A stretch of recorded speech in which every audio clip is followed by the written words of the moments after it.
Okay, well, we have with us Gabi Hariuc. Now, Gabi is a Romanian missionary in Moldova, in the Republic of Moldova, and he came 30 years ago, wasn't it, around the same time when I first visited. And Gabi has been here ever since. He married a Moldavian lady, and they have had 6 beautiful children, who are quite grown up now, most of them. So Gabi, can you tell us how you first knew about the mission with Stephen Williams? Yes, everything started in the church where I grew up in Romania, in Vatra Dornei. We used to pray for the work in Moldova, and because of Pavel Antonesi, we heard about this work and we started to pray for more workers, for what the Lord was doing through the mission. Not so loud. In 1995, I remember clearly, my pastor, Vasile Hoblea, came to me and said, Gabi, would you like to go for a year to translate for Steve Williams and the European Aid Trust? Can you say something about the course, the Bible course you did at your church, didn't you? Yeah, that year I finished the Bible college and I really wanted to do something for the Lord. I did not know what to do. I just prayed, and the Lord just answered my prayer through Steve Williams and the work he did in Moldova in those years. So that was 1995, end of August, beginning of September. So this is how I got to know about Steve Williams. So you came to live in Cahul, in the flat that... I did not know where Cahul is on the map, okay? And my mother was quite worried because she thought that I would go to Kabul. And she started to cry. Oh boy, it's Yeah. Afghanistan, yeah. I was a young boy at that time. I was only 18. But what did you do when you came to Moldova? You know, how did you meet Stephen's mission? How did you get involved with School 6 and so on? So And with the firstly, English team, of course. they asked me to translate. Okay, there were, that year in 1995, there were 6 people, and I used to translate for the team, especially for Mark McCormick, for Steve Roberts, for Fiona, I can't remember her family name, for Rosie Street, I remember very well. Yes. And Hudson, of course. Hudson was he in the first year? No, he or came in second? 1996 when I came. Yeah, for a that was year. the second year when I was again invited to translate for the team. So mainly I would just translate for them. They were doing a great work in school number 6. There were so many students that had the privilege to study English, not only English, the Bible. Mm-hmm. That was the condition that Steve Williams had for the school in order to teach English and the Bible. But that was unusual for a Moldavian school to open up for foreigners at that time. And can you tell us a little bit about the director, Nikolai, because he did come to England. I remember him visiting Steve's church way back in 1996. I believe that the Lord used Mr. Nikolai, used him a lot, because in these 2 years, more than 3,000 people, children, had the privilege to hear the gospel in those 2 years. Because in those days, the school had more than 1,500 students. Imagine. It was big school. Even now, it's still the biggest school in Cahul. And then it was a particularly Romanian-speaking school. It was, yeah. When there were quite a lot of Russian schools then. It was the biggest Romanian school. And you still see around the town in Cahul children who you taught and were involved with then, who are grown up now, with children of their own. To be honest with you, I have some students that I teach English right now with Bible materials, and some of those students, they have children, and their children are in my class. So what a privilege it was. You see, I don't have to look for students. They look for me. Because what happened... Yes, it's true. And at the moment now, we're in Gabi's school, as it were, his centre in the middle of Cahul. But what can you say about Stephen and his ministry and preaching and what he did with us, with the English team, his involvement with the churches, with Brother Andre, Brother Cahul, yourself? I did not know many things about English culture or how you lived in your country. I know that in Moldova, in Romania, it was difficult times, okay? Even in Moldova, at that time, electricity, we had only a few hours in the evening. It was difficult with the heating, with the washing, so and so. But Steve Williams had great courage to come to Moldova. He really had a heart for the gospel, preaching in different churches, encouraging pastors, preachers. Even if it was difficult, he came. He would come like once a year, wouldn't he, at least? I think twice a year. And obviously he wouldn't preach in Romanian language, so he worked with... I had to translate him a few times. Okay, you did yourself. Yeah. But mainly it was Pavel, wasn't it? Brother Pavel Antonesi was the main translator. Yeah, but there were times when Mark McCormick and Mary, they would bring him from Chisinau or from Bucharest. So how was his preaching? He was basically a real gospel preacher, wasn't he, Stephen? He had a heart for the Lord, definitely. And he was not proud. He really loved people. This is what I can say. I have translated for many people. Those, some of them, they had just a job to do, okay? But Steve Williams had a heart for the Lord. I remember that very clear. And his sermons were well structured, weren't they? And they were direct with passion and conviction. Yes, that is true. Can you think of a particular sermon that he preached, or a particular place where you went with him, where the Lord really moved and worked in a special way? I remember, as you said, most of the time, Antonesi, Pavel, would translate for him because I had to translate the other members of the team in the school or in other places. But I do remember when we had special meetings in Vadul Isac or in Colibaș, and in those days,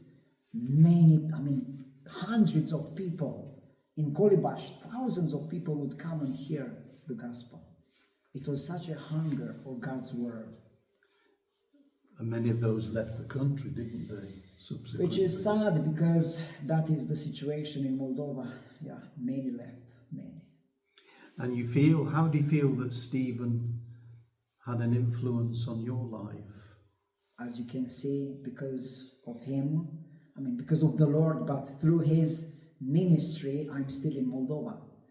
I could be in Italy, in UK, where life is better, but I decided to stay here and obey God's call to continue the work here. Of course, because Steve was a lawyer, solicitor kind of thing, he was very good at setting up charities and so on. I mean, you mentioned first the European Aid Trust. That's what it was called at the beginning. That's what I came with myself when I did a year here.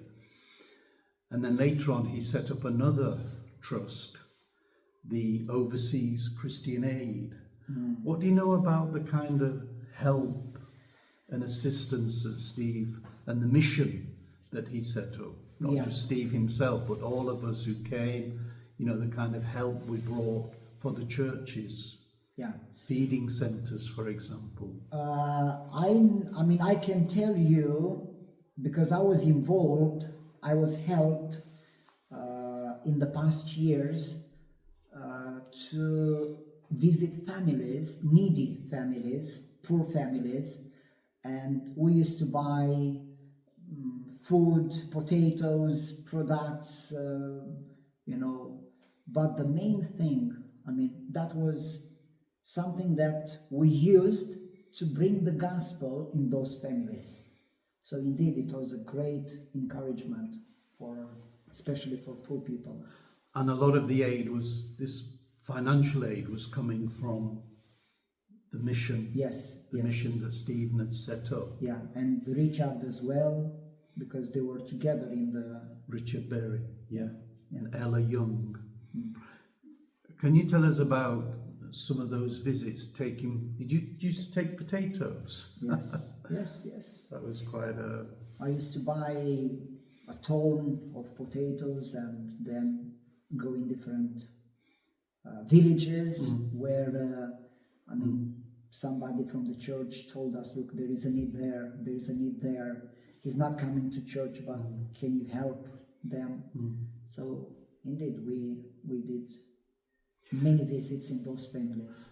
But some are very sad because you know how things are in Moldova in general in October, November, when wine has a lot of power and people are drunk, children are left with nothing, and they needed help, especially the children. Yeah, so obviously what you've said so far is that one of the big openings was into school number 6, wasn't it? Yeah.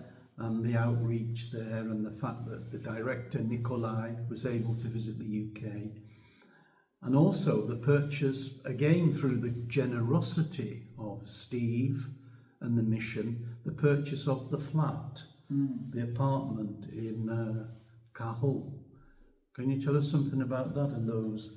Because I lived there for a year. In fact, I lived 2 years, 3 years actually. We shared a room, didn't we, Gabi? Yes, we did. We did. So, can you say all the positive things, all the good things? Yeah? I mean, it was strange to live with 6 foreigners, okay, who had different habits, different, I don't know, but we got well at the end.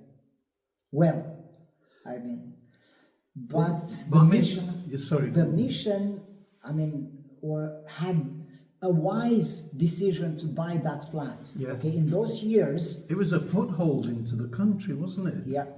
At that time. Yeah. Try now and buy something. It's quite expensive. Right. You can't do it. So it would have been quite cheap at that time. Yeah. Probably, if I remember well, around $3,000. Imagine. Yeah. A good flat with 4 rooms in the center of the town. Yeah, it was in a good area. And what was it used for? I mean, there was times of prayer and fellowship, I remember inviting on Saturday, people round. Yeah, on Saturday we had a prayer time. General Mark McCormick would arrange this time. After that, Hudson. And we used to pray for the work, for what we did during the week. So it was it was the best time, I think. And that was the time where you went every week to go test the village. Yes. Where the church was developing there, that was set up as a church. Yeah. I remember very well translating for Hudson. He had Bible studies in the Gospel of John. I think I was his disciple. because I have learned so many things from him. He was a man of God. He loved prayer. And of course, we all had difficulties, but I've learned many from him. And he's still alive, isn't he? I think I tried all the time in these years to phone him at least once or twice a year. All the time he would say, Gabi, I pray for you. I pray for the work in Moldova. I pray for my friends that I met in those years. But what you're saying is that as we think about Stephen now, who's with the Lord, and Sheila, his dear wife, who has remained here, it was really through his influence. He was the key for you to come to do your ministry in the Republic of Moldova.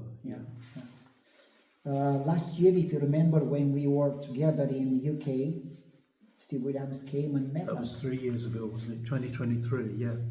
3 years ago? Yes, it was. I can't believe it. It was, yeah. I can't believe it. Yeah. But what I remember is he prayed for us. Yes. Remember? Yes.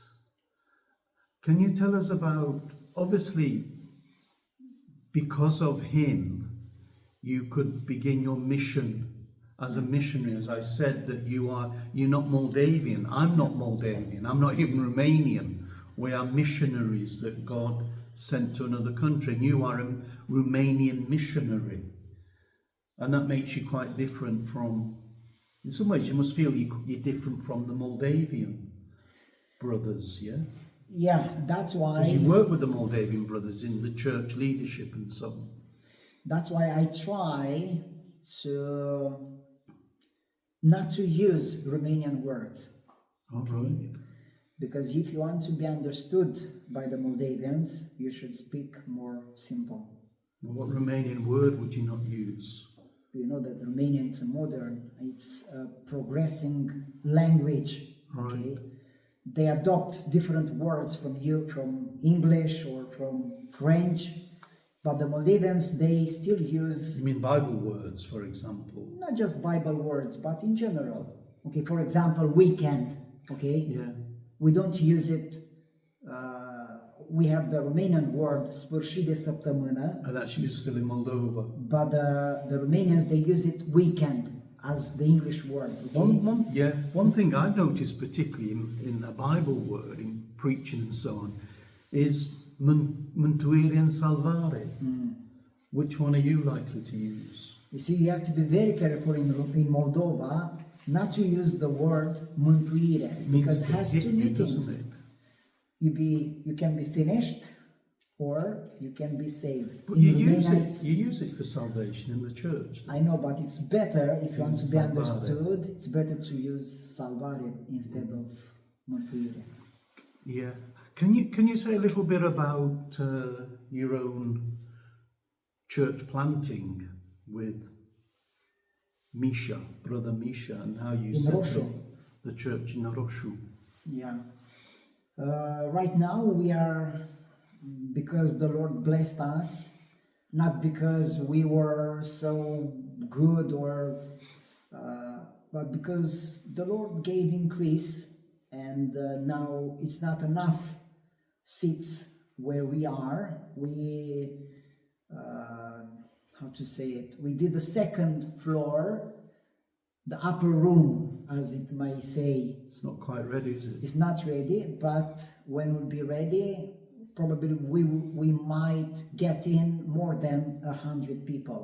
Right now, the hall accommodates probably around 60, but in the upper room probably will be 100, 120 people. You can pray for that God will increase. Yeah. And also the possibility of you meeting here in Cahul as well, yeah? Yeah, we pray for this, and because of the work I do with teaching students and parents English with Christian books, I pray that the Lord will touch their hearts and we can start the church here. That's a kind of outreach group with the English, isn't it? Yes. So you still see Moldova as a mission field, even as it was way back 30 years ago. Yeah. You still see today. How do you see the future going? I mean, there's been lots of changes. Moldova, I noticed this, visiting Cahul has changed. Moldova has changed. It's more digitalized, as it were. It's more modern. There are more shops. Yeah. You know, how do you see it going for the gospel, for the Christian ministry? Still, we have freedom. Okay, that is a good Probably thing. more freedom in the UK. That is true. We can preach the gospel outside, in the prisons, in schools. Okay, you have to ask permission, but they will let you in. So we still have lots of opportunities to use this time for the gospel. So if there is someone who really have on their hearts serving the Lord in missions, come to Moldova. And people have come, haven't they, over the years? And so particularly, as we've remembered today, particularly Stephen and all that he did, his work, his ministry. He must have preached in all the churches in South Moldova, He mustn't did. he? I don't think, he never went to Chisinau. Maybe just for a short visit. Yeah, he would never, it was always in this area, which was a preached area, wasn't it? You know, can you say something about the time You see, because before that, during the time of when they started? Was it the brother Sasha? there were three brothers that really had the gospel on their hearts. Sasha Straistar, Andrei Ciobanu, and Zaharia Vasilaki. That's right. I remember them, Yeah. you know, having a heart for the Lord. I was just a young man that I would translate for English people. But they go back to the time of the mid-80s, during the perestroika period, when things opened up. For me, it was a blessing to find out that in every village, as you go from Cahul to Colibaș and to Giurgiulești, there is a church. Right. So imagine more than 12 villages, one after another, there is a church. That means somebody had a heart for the Lord, preaching the gospel. So you took the opportunity way back. Stephen was the key, wasn't he? You came as a missionary and developed, and you plan to stay, yeah? As many have left, it's not really your intention of leaving, although you probably had the opportunity, even been tempted to leave. I had many opportunities, Alan, to go to United States, to go to my brothers, to my family in Italy or in Belgium working, but the Lord called me in Moldova, and I'm still working and serving Him. Praise the Lord. So in conclusion, Gabi, what can you say in conclusion about our brother who we love so much and who we still remember with such fondness? I can give, thanks to the Lord that He had people like that, and I know that there are other men and women that really love the Lord and can do a lot for Him. And Stephen was a forerunner in that sense. Yes. An example for us. He was an example, yes. I myself, I've been here 30 years like Gabi, but I'm in Romania. But it was through Stephen, through the mission, that I was able to leave the UK way back in '96 and come to Moldova. Okay, well, thank you. And we go forward, yeah? Yes, definitely. And Still we have time. Yeah. You see, we don't know. The Lord may come quick. So do what you can right now for the Lord. But we rejoice in all that has happened, all that was done over that period of time. And thank God. Okay, Gabi, thank you. Thank you for that.